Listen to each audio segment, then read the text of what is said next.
Muchas gracias. Buenas noches a todas y a los compañeros, a todos que nos acompañan. Quisiera primero agradecer a la Facultad de Derecho por designarme como nexo institucional para integrar el comité académico que ya mis compañeras, mis colegas y amigas Marta Escarpita y Cecilia Hernández explicaban hace un momento. Y también el agradecimiento a CLADEN por invitarme a formar parte del cuerpo docente del diploma que nos ocupa, ya que compartí la docencia del módulo cuarto con la doctora Janet Tello, quien, como les explicaba Cecilia, también es integrante de la Suprema Corte de Justicia de mi querido Perú. En un segundo punto que quisiera destacar es la importancia que nuestra Facultad de Derecho auspicie un diploma de estas características. Cecilia ya ha notado varias cosas, yo solamente quisiera complementar que también nuestro apoyo como facultad se enmarca definitivamente en lo que dice el artículo 2 de nuestra ley orgánica, ¿no? Definitivamente es el espíritu y también complementa con lo que nos acompañó todo marzo en la puerta de nuestra universidad, una manta que decía igualdad de género, compromiso universitario. También quisiera enfatizar algunos puntos, solamente mencionarlos debido a la importancia que tiene, porque hablamos del embarazo infantil forzado y cuando escuchamos las cifras y también nos enteramos un poco de las causas, queda corto si es que también no enfatizamos un poquito en las consecuencias que son graves. Quisiera comentar con ustedes una definición de lo que significa esta forma cruel de la violencia que se ejerce contra las niñas en todos los países de la región. Cómo los costos son asumidos por estas niñas sobrevivientes, ¿no? Y que solamente esto puede explicarse debido, dice esta definición que les comento, al obnulamiento generado por un escotoma cultural silenciado por la costumbre y la indiferencia asociada a la violencia basada en género.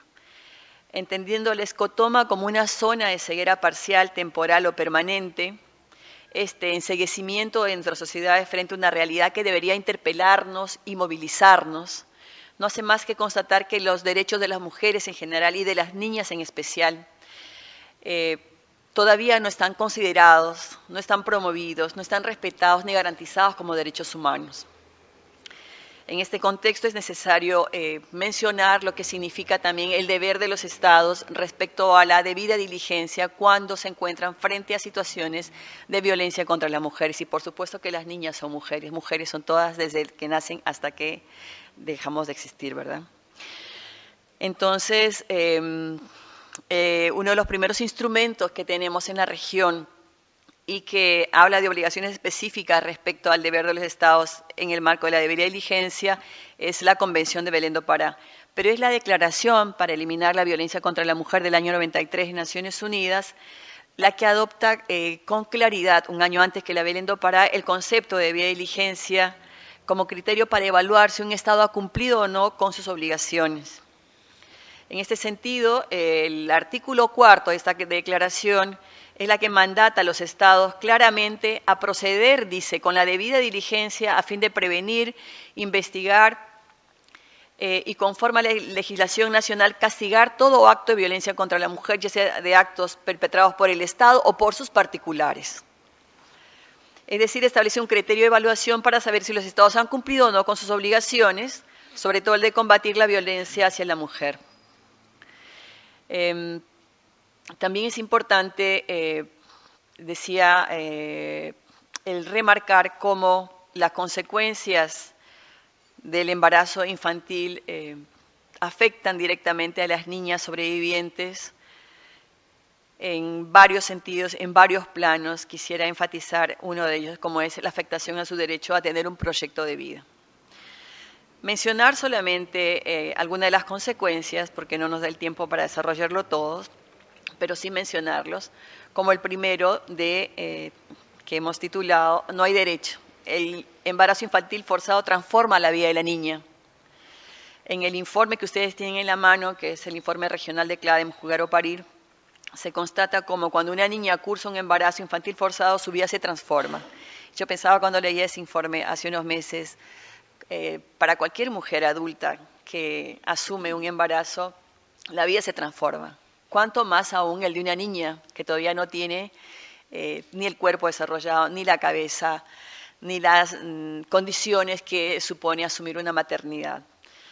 En tanto esto, entonces el informe dice, tanto su cuerpo como su psiquis enfrentan un cambio y un conflicto que se extiende a las relaciones familiares y sociales. El informe remarca que las salidas que las niñas se encuentran frente a esta grave vulneración de sus derechos humanos va a depender de la clase social a la que pertenezcan, al origen étnico-racial, a la religión y a la familia que integren, en fin, a un contexto específico determinado. Lo que las cifras del UNFPA que Cecilia hacía mención hace un momento, lo que dan cuenta es de un perfil de la niña que pasa por este proceso de embarazo infantil forzado y una niña que es una niña pobre, ¿no? Una niña pobre con escasos estudios, con familias que no las pueden contener o que no las entienden o que no les creen cuando les dicen de la situación de abuso que están viviendo. Es decir, un contexto muy complicado donde el estigma, el prejuicio y el olvido social están marcando todo su proceso.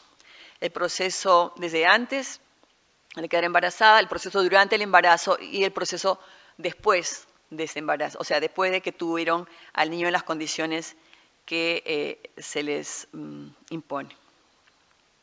Un segundo punto, que también es una consecuencia muy clara de esta situación, es respecto a que el embarazo infantil forzado pone en riesgo la vida de la niña sobreviviente. Y así ha quedado claramente constatado en diferentes estudios que existen al respecto, solamente para mencionar un estudio que menciona, que trabaja Dines Luciano, respecto a las consecuencias físicas como traumas corporales, escoriaciones, cáncer cervicuterino, etc.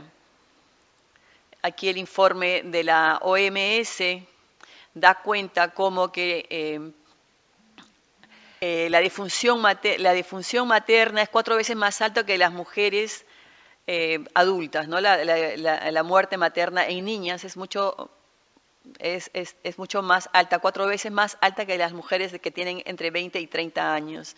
Y la tasa de mortalidad de los bebés de estas niñas es en un 50% superior que al de las mujeres adultas.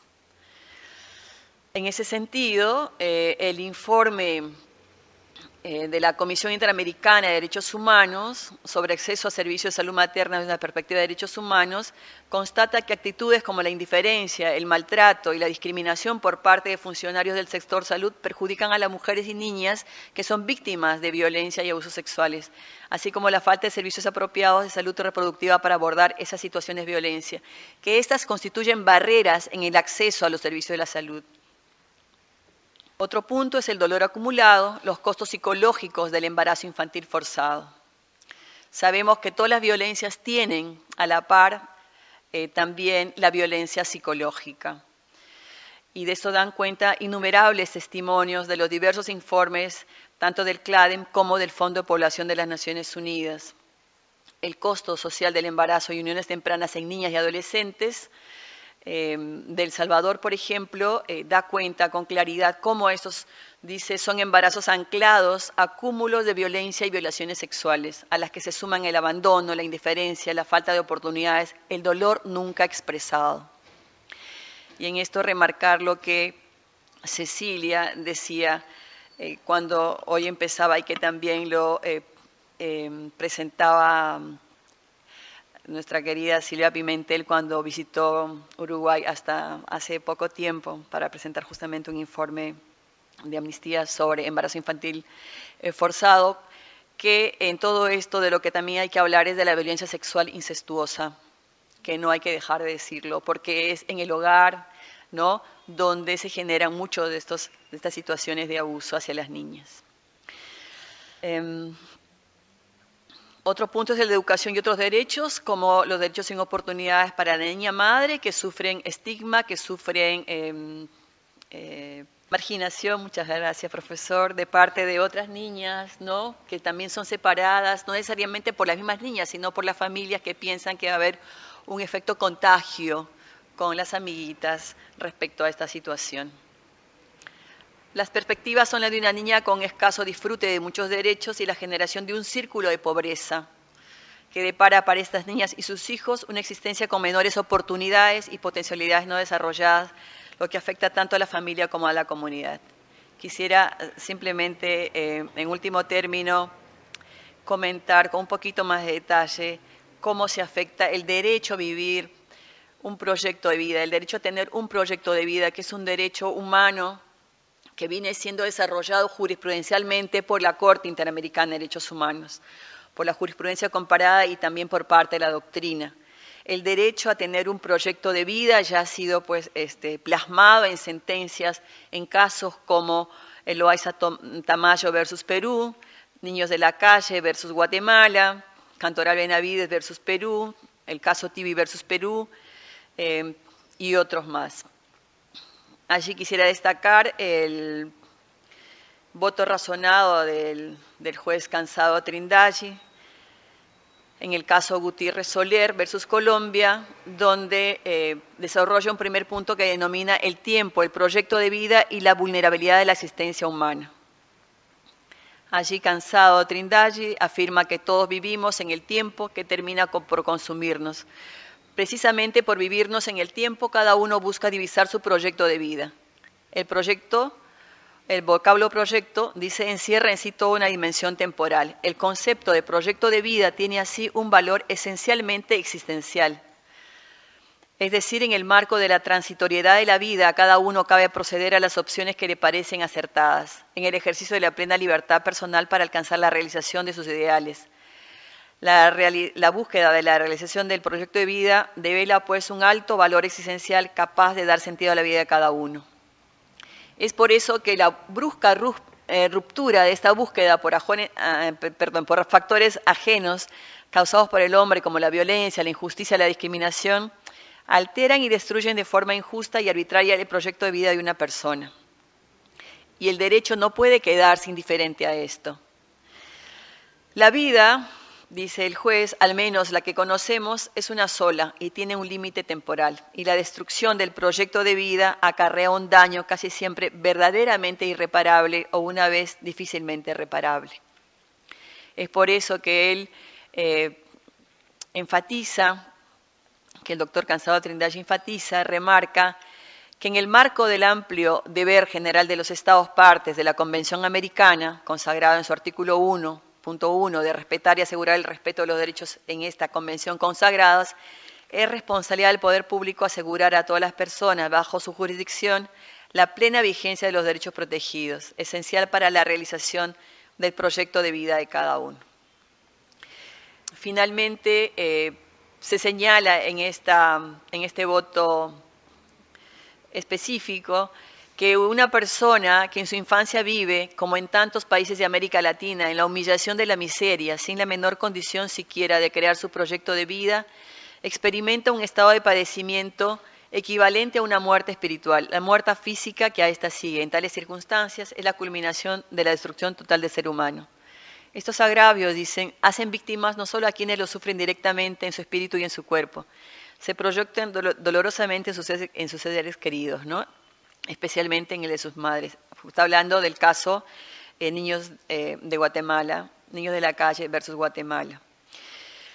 Es decir, pues que en el cumplimiento de este nuevo derecho humano, como decíamos, desarrollado ya en la jurisprudencia, en la Corte, es importante también tener en cuenta cómo los Estados partes de la Convención Interamericana tienen que tomar en cuenta este derecho que también se ve afectado, un derecho que tenemos todas las personas, pero especialmente deberían poder no solamente conocerlo, sino vivirlo las niñas que tienen que transitar por esta situación de tanta gravedad en la vulneración de sus derechos, no solamente como personas, sino como niñas especialmente. Y como decíamos, niñas que están también siendo discriminadas en otro nivel cuando las discriminaciones se juntan por su pobreza. Muchas gracias.